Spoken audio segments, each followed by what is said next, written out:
Menjelang wafatnya Rasulullah Shallallahu Alaihi Wasallam, di Padang Arafah di tempat inilah Nabi Muhammad berkhutbah yang kemudian dikenal dengan khutbatul wada atau disebut juga pidato perpisahan.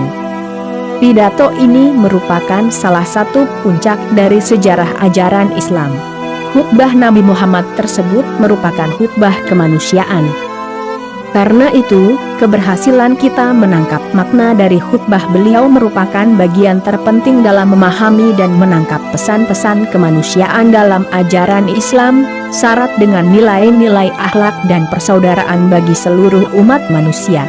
Rasulullah Shallallahu Alaihi Wasallam melaksanakan ibadah haji sekali, yaitu pada tahun ke-10 Hijriah dengan diikuti oleh 124.000 kaum muslimin.